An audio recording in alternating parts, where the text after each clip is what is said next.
আমাদের ঘাড়ের ওপরে যখন অনেকগুলো কাজ থাকে তখন দেখবে আমাদের মতন গৃহিণীরা ঘুমিয়ে থাকতে পারে না।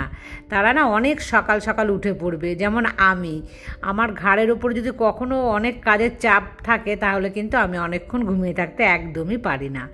এখন ঘড়ির কাঁটাতে বাজে ভোর 5টা, আর 5টার সময় বাইরে দেখো একদম যে আলো হয়ে গেছে তা কিন্তু একদমই নয়। জলটা দেখতে পাচ্ছ আমার জানলার সামনে, যে এই জলের ওপরে চাঁদের আলো, দেখো চাঁদ দেখা যাচ্ছে, একটা চাঁদ ওপরে আর একটা চাঁদের মতন, ওটা কিন্তু লাইট। সকাল সকাল আমি তোমাদের বাইরের পরিবেশটা দেখিয়ে দিলাম, মানে ভোরের আলো ফোটার সাথে সাথেই কিন্তু আমার সংসারের জন্য আমাকে কাজে লেগে পড়তে হয়েছে। আসলে সংসারকে ভালোবাসি, সেই কারণেই কিন্তু সংসারের সমস্ত কাজগুলো ভেবেছি একদম ঝটপট সমস্ত কিন্তু করে ফেলার চেষ্টা করব। কারণ এরপরে মেয়ের যে জিনিসগুলো পার্সেল করব সেটা নিয়ে কিন্তু আমাকে হেড পোস্ট অফিসে যেতে হবে। আর হেড পোস্ট অফিস মানে হচ্ছে ভীষণ ভিড়, সেখানে অনেকক্ষণ সময় লাগবে। শুভ সকাল বন্ধুরা, আশা করছি তোমরা সবাই খুব ভালো আছো, আর আমিও বেশ ভালোই আছি। আর একটা সুন্দর সকাল তোমাদেরকে সাথে নিয়ে শুরু করছি আজকের আরেকটি নতুন ব্লগ। আর তোমরা আমার সাথেই থাকো, সারাদিনের অনেক কাজ তোমাদের সাথে শেয়ার করব। আর বন্ধুরা, ভালো লাগলে একটা লাইক করো, অন্তত যারা যারা আমাকে ভালোবাসো তারা প্রত্যেকে যদি একটা করে লাইক করো তাহলেই কিন্তু আমি অনেক বেশি অনুপ্রেরণা পাই। আর যত পুজো এগিয়ে আসবে ততই কিন্তু আমার মন খারাপের পালা শুরু হয়ে যায়, একদম ভালো লাগছে না, জানো তো বন্ধুরা। আমি তো শাড়ি বা কুর্তি কিছুই কিনিনি, ইচ্ছে করে আরও যাচ্ছি না, যেহেতু একদিন যেতে গিয়ে বাধা পড়লো, সে কারণে কিন্তু আর আমি গেলাম না। তো যাই হোক, দেখি 2-1 দিন পর। আমি বলেছি হাউস হেল্পারকে, সে শুধু সময়ই বার করতে পারছে না। আমি তারপরে বলেছি যদি তোমার সময় না হয় তাহলে আর কি করবো, একদিন আমি গিয়ে তোমার পছন্দ মতন তো আর হবে না, আমার পছন্দ মতনই কিন্তু আমি নিয়ে আসবো। তো দেখা যাক, ও বলেছে না না আমি একদিন যাবো, আর একদিন ডেট আমি দিচ্ছি। তো এই অবস্থায় কিন্তু রয়েছি। আর আমি সেদিন তোমাদেরকে বলেছি ব্লগে যে পুজোর কেনাকাটা কার কি কি হয়েছে, তো সবাই তোমরা বলেছো যে অল্প বিস্তর করে মোটামুটি সবারই কিন্তু শুরু হয়ে গেছে। আর এর মধ্যে তুলি একটা সব থেকে মজার কথা বলেছে, মানে আমার তো ভীষণ হাসি পেয়ে গেছে এই কথাটা শুনে, এবং ও কিন্তু কথাটা ঠিকই বলেছে। আমাদের স্বামীগুলো দেখবে খুব, মানে কি বলবো, একটু কিপটে টাইপের হয় না, মানে কিপটে কি, মানে তারা কিন্তু নিজেদের জন্য কিনতে চায় না, মানে একটা পুরুষ জাতিরই মনে হয় স্বভাব, প্রত্যেক স্বামীরাই আমি দেখলাম, 2-1টা স্বামী বাদ দিয়ে বাদ বাকি কিন্তু বেশিরভাগ স্বামীরাই নিজেরাও কিনতে চায় না, আর বউদের কেনার কথা বললেও কিন্তু তাদের ভালো লাগে না, মানে তাদের খুব পেইন হয় বুকের বাঁ পাশটাতে। তো তুলিও সেরকম একটা কথা বলেছে, যে আমি জিজ্ঞাসা করেছিলাম কটা মানে জিনিস কী কী ও কিনেছে, তখন ও আমাকে বলল যে অনেক জোর করে, মানে অনেক ঝগড়া করে নাকি ও 2টো শাড়ি নিয়েছে। তো এরকম যে তুলি বলছে, এরকম ঝগড়া কিন্তু আমাদের প্রত্যেকটা বউকে করতে হয়। 99% বউরা কিন্তু আমরা ঝগড়া করে নিই, যেমন আমিও ঝগড়া করে নিই, আর অনেকেই কিন্তু নেয়। কয়েকটা স্বামী বলো তো ভালোবেসে, যাও সোনা বউ তুমি গিয়ে নিয়ে চলে আসো, আমি তোমাকে টাকা দিচ্ছি, এমনকি বলে। আমার দেখা কিন্তু এরকম কোনো পুরুষ নেই, জোর করে ঝগড়া করেই আমাদেরকে নিতে হয়। আর যে সমস্ত স্বামীরা মানে কি বলবো, যে ইচ্ছে থেকে দেয় না, মানে জোর করে আদায় করতে হয়, সে সমস্ত স্বামীদের সঙ্গে তো আমাদেরকে জোর ঝগড়া করেই নিতে হবে। এটা তো আমাদের বউদের বলো একটা নৈতিক অধিকার, যে আমরা এগুলোর পাবো এবং তোমাদেরকে দিতেই হবে, এবং না দিলে আমরা ঝগড়া করব। এখানে কিন্তু স্বামীদের কিচ্ছু বলার থাকবে না। আমার তো এটাই মনে হয়। আমি তো প্রচুর ঝগড়া করে করে আগে তো খুব নিতাম, তবে এখন তো একটু বয়স হয়েছে, সে কারণে কিন্তু ঝগড়া করি, তাও আমি, আমার মেয়েও তো বলে না জানো তো, আমি কিন্তু খুব বলি। আর হাজব্যান্ডগুলো কী বলো তো, দেবে কিন্তু আমাদেরকে রাগানোর জন্য, কি বলবে, হবে না এখন না পরে, মানে নানা রকম কিন্তু কথা তারাও ইচ্ছে করে বলে। এগুলো কিন্তু আমি এই বয়সে এসে না ভালোভাবে বুঝতে পারি, তবে কি বলো তো আমার ধৈর্য মানে না। আমি বলি দেবে যখন তোমরা চটপট চটপট দিয়ে ফেলো না, এত দেরি কেন করছো, মানে এরকম কিন্তু আমার মধ্যে না এখনও কিন্তু বাচ্চাপনটা রয়ে গেছে, মানে বিশেষ করে এই সমস্ত বিষয়ে। আর কেনাকাটা করতে ভীষণ ভালোবাসি বন্ধুরা। তোমরা মানে অনেকেই বলো যে আমার হাজব্যান্ডের শখ, তো হাজব্যান্ডের শখের জন্য আমার ঘরে এই সমস্ত জিনিস হয়েছে। না গো, আমার ঘরে তা নয়, আমার হাজব্যান্ডের শখ না, আমার শখেই যা যা জিনিস দেখতে পাও, আমার শখেই কিন্তু আমার ঘরে সমস্ত জিনিস। আমার হাজব্যান্ডের কোনো অসুবিধে নেই, না থাকলেও কোনো ব্যাপার না, থাকলে তো ভালো, না থাকলে কোনো ব্যাপার না, আমরা যেভাবে আছে চলছি, অসুবিধা কী হচ্ছে। কিন্তু আমার আবার তা না, অনেক স্বপ্ন যে এটা করব, ওটা করব, সেটা করব। তো এগুলো কী হয় বলো তো, দেখবে স্বামী স্ত্রী দুজনা কিন্তু দুরকম হয় প্রত্যেকটা ফ্যামিলিতেই। আর বন্ধুরা একটা কথা বলে নি, যে দুয়ারে জল দেওয়ার বিষয়ে আমাকে বলছিলে, তো এখন আমি না তোমাদেরকে দেখাবো। দেখো আমি উপরের কাজ একটু সেরে এসে করি এই কাজটা। তুমি যখন নিচে থাকবে, বা আমি যখন নিচে থাকতাম আগেই কিন্তু দরজা খুলে দুয়ারে আমি জল দিতাম। বেশি জল দিতে না পারলে সেক্ষেত্রে কী করবে, এই রকম দেখো হাতে করে অল্প করে তোমার যে সদর দরজা, মানে তুমি যে মেন এন্ট্রান্স দিয়ে ঢুকবে সেখানে দেবে। আর যদি এইরকমভাবে জল দেওয়ার থাকে তাহলে দেবে, আর না হলে ফ্ল্যাটে হাত দিয়ে যে জল দিলাম সেইভাবে কিন্তু অল্প একটু চড়িয়ে নেবে।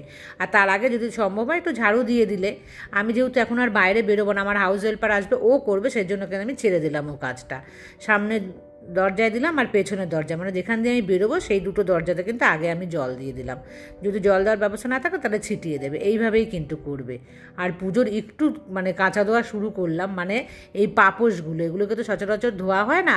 আর আমি যদি পাপোশ ধুয়ে দিই না বন্ধুরা, তোমরা জানতে পারবে যে সেদিন মেঘ বৃষ্টি মানে কিছু একটা আসবে। এই যে পাপোশটা দেখছো, এটা ভীষণ ভারী, এটা না শুকোতে চায় না, দুদিন লাগেই লাগে যতই রোদ উঠুক। আর আমি তো মানে কী করি বলো তো, ধুয়ে দিয়ে না চলে যাই, আমি তো সচরাচর নিচে আসি না। আবার যখন আসলাম তখন হয়তো ভুলে গেলাম। যদি 3 বার 4 বার করে উল্টে পাল্টে দেওয়া যায় প্রখর রোদে, তাহলে কিন্তু শুকিয়ে যাবে। কিন্তু আমি তো দিয়ে আবার হয়তো একবার আসবো পরে দুপুরবেলার দিকে, তখন উল্টোলে না কী বলতো শুকোয় না। যাই হোক, একটু ধোয়া কাচা তো এগুলো করতেই হয়। এগুলো কিন্তু খুব কম করি, তোমাদের সাথে দেখবে আমি শেয়ারই করি না, লোক নেই জোর নেই না, নোংরা তেমন তো হয়ই না। তো সেই কারণে কিন্তু কী বলতো ভিডিও বানানোর জন্য যে ধোবো সেটা আমি কিন্তু একদমই করি না। আর যেটা বলছিলাম বন্ধুরা, স্বামী যদি একরকম হয় তো স্ত্রী আর এক রকম হবে। স্বামী মডার্ন হলে আমি দেখেছি বউরা কিন্তু মডার্ন একটু কম হয়, আর বউরা যদি একটু মডার্ন আধুনিক হয় তাহলে দেখবে স্বামীরা কম হয়। এটা কিন্তু বেশিরভাগ ক্ষেত্রে, খুব কম ক্ষেত্রে দুজনের ম্যাচিং ম্যাচিং মেলে আর কি। আর কী বলো তো, তবে বউদের আমি মনে করি যে তাদের কিন্তু শখ শৌখিনতা বেশি থাকা উচিত, কারণ পুরুষরা তো বাইরের কাজ করে, তারা নানা রকম ব্যস্ততায় থাকে, তারা অত সংসারে প্রতিটা খুঁটিনাটি বুঝতে পারে না, মেয়েরা যেভাবে বুঝতে পারে আর কি। তো সেক্ষেত্রে মহিলাদের যদি থাকে আর তার সাথে যদি স্বামী সাথ দেয় তাহলে কিন্তু দেখবে পরিবারটা ভীষণ ভালো হয়। তবে অনেক স্বামীরাই আছে যে বউয়ের ভালো লাগা ভালোবাসাতে তাদের কিন্তু কোনো গুরুত্ব নেই। তবে আমাদের স্বামীরা আজ যাই হোক, যতই খিটমিট যা খুশি করুক না কেন, আলটিমেট গিয়ে কিন্তু শোনে একটু হলেও কথা। তো সেই জন্য কিন্তু কী বলতো, যে কটা জিনিস ঘরে করতে পেরেছি, কারণ স্বামীর সাহায্য ছাড়া তো সেটা কোনোটাই কোনো মতেই কিন্তু সম্ভব ছিলই না। তো খ্যাচখ্যাচ করুক আর যা খুশি করুক, আলটিমেট কিন্তু দিন শেষে করেছে। তো এটা কিন্তু একটা বলো সেই মহিলাদের বড় প্রাপ্তি, যা মানে যে স্বামীরা একটু হলেও বউদেরকে সম্মান দিয়ে তার ভালো রাখার ব্যবস্থা করে। তো বন্ধুরা দেখো, সমস্ত কাজ তো সকালবেলা করে নিই, যে সকালবেলা সময়টাতে কিন্তু আমি একটুখানি গোপুসোনাদেরকে সকালের ভোগটা আমি দিয়ে দিচ্ছি, কারণ সারা দিনের কর্মব্যস্ত মানে ভীষণ কিন্তু আজকে ব্যস্ত থাকবো। আর এই দেখো চাল কুমড়ো শাক কেটে নিয়েছি, আর এখানে দেখো মাছ নিয়ে নিচ্ছে, এটা কই মাছ আর হচ্ছে চিংড়ি মাছ। চিংড়ি মাছ দিয়ে চাল কুমড়ো শাকের চচ্চড়ি খেতে ভীষণই আগের দিন ভালো লেগেছিলো, তো ভেবেছি আজকেও করবো। কোনো দিন কিন্তু এর আগে আমি খাইনি জানো তো, চাল কুমড়ো শাক দিয়ে চিংড়ি মাছ দিয়ে। তবে যেহেতু মাছ খেতে ভালোবাসি সে কারণে কিন্তু ভালোই লেগেছে আমার খেতে। তবে জানো তো মানে এমনি নিরামিষটা খেতেও কিন্তু ভীষণই ভালো, ছোটোবেলা থেকে তো আমরা নিরামিষ খেয়েই অভ্যস্ত। আর একজনও কমেন্টস করেছে যে দিদিভাই তুমি মাছ খেতে ভীষণ ভালোবাসো। হ্যাঁ, আমি ভীষণ ভালোবাসি, আমি হলাম মেছো বাঙাল। তো সেই কারণে কিন্তু দেখবে যে মাছ নিয়ে আসি অনেক অনেক, মানে একা থাকি তারপরও, তবে ওটাও আমি অনেক দিন ধরে ধরে কিন্তু খাই। তবে 1 টুকরোর জায়গায় 2 টুকরো মাছ হলেও কিন্তু আমার কোনো আপত্তি নেই, বেশ ভালোই লাগে না খেতেও। যেমন যারা মাছ খেতে ভালোবাসে, যেমন মধুমিতা বলেছে ও মাছ খেতে ভীষণ ভালোবাসে। আর এই চচ্চড়িটা কী যে ভালো লাগে খেতে বন্ধুরা, তোমাদেরকে কি বলবো। মানে আজকে দেখো সবজি মনে একটু বেশি হয়ে গেছে, আর কতটা হয়েছে। তবে পারলে আজকে খাবো, আর একটুখানি হয়তো রেখেও দিতে পারি, মনে হয় এতটা খেতে পারবো না, আজকে একটু বেশি হয়ে গেছে। দেখো কত এক বাটি ভর্তি করে করেছি, এত ভালোবাসি খেতে কি বলবো। শাক সবজি সমস্ত কিছু, যেমন মাছ খেতে ভালোবাসি তেমনি কিন্তু সবজি খেতেও ভালোবাসি আমি। একা মানুষের থাকি, তোমরা দেখতে পাও মনে যেন মানে 2-3জনের তো সবজি আমি রান্না করি। তোমরা হয়তো ভাবো দিদিভাই কি পেটুক। আর এই দেখো বন্ধুরা, 2টো মাছ 2 রকম, মানে 1 টুকরো রুই মাছ ছিল আর 1 টুকরো কই মাছ ছিল। তো 2টো মাছকে আজকে একসাথে বাইন্ডিং করে রান্না করে ফেলি। একা থাকি আবার কি, কই মাছ খেতে আমি ভীষণ ভালোবাসি, আর জ্যান্ত রুই মাছও আমি ভালোবাসি খেতে। মানে মাছ মোটামুটি সবটাই কিন্তু আমি ভালোবাসি। আলু পটল দিয়ে আজকে রান্না করছি। তো 2টো পটল নিয়েছে আর 1টা আলু, মানে 4 টুকরো হয়েছে। তো দুপুরে 2 টুকরো আলু খাবো আর 2 টুকরো খাবো হচ্ছে আমি পটল। তো এইভাবেই আমি কিন্তু গুনে গুনে রান্না করার চেষ্টা করছি। আর বন্ধুরা খুব উটোপাটা করে রান্না করছি। এরপরে কিন্তু আমি যাব মেয়ের সমস্ত জিনিস নিয়ে পোস্ট অফিসে। সেখানে কিন্তু অনেকটা টাইম লেগে যাবে। দেখো আমার রান্না কমপ্লিট। তো আমি গিয়ে ওখানে কিন্তু 2.5 থেকে 3 ঘন্টা ওয়েট করার পর দেখো কটা বাজে, দেখেছো 3টে এখন 35-40-এর মতো বাজে। সমস্ত খাবার নিয়ে চলে এসেছি। প্রচণ্ড গরম বাইরে, আমি প্রচণ্ড হাঁপিয়ে গেছি। অতক্ষণ আমি ওখানে দাঁড়িয়েছিলাম। আমি না আসলে ক্যামেরা নিয়ে যেতেই ভুলে গেছি, তো সে কারণে সেখানে শ্যুট করতে পারিনি। অনেকক্ষণ ওয়েট করার পর যাই হোক এসছি, আর খিদে পেয়ে গেছে। এসছি তাও হয়েছে 15-20 মিনিট বসেছিলাম, জানো তো ইচ্ছে করছিল না, গায়ের মধ্যে লু লেগে গেছিলো। তারপর আমি আসলাম তোমাদের সামনে। আর প্রচণ্ড হাঁপিয়ে গেছি বন্ধুরা। খেয়ে দিয়ে এখন যাই হোক 4টে মতন বাজে। তো সকাল 5টা থেকে মানে বিকেল 4টে অবধি সবটাই শেয়ার করলাম। আমি আর উঠতে পারছি না, এখন মনে হচ্ছে আমি ঘুমোই। ভেবেছিলাম সারাদিন মানে রাত অবধি ব্লগটা নেব। যাই হোক আজকের মতন আমি এই পর্যন্তই রাখছি। টাটা।